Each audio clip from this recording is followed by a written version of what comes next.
Ciao, in questo video ti mostrerò come configurare la VPN su Samsung Galaxy A35.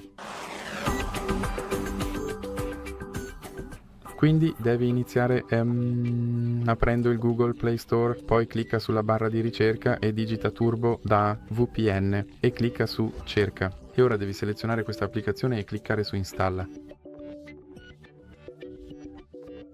Ora clicca su apri, poi clicca su accetta e continua. E ora puoi chiudere questo annuncio. Poi clicca su consenti e clicca su accetta. Ora clicca su questo pulsante per avviare la tua VPN e clicca su ok.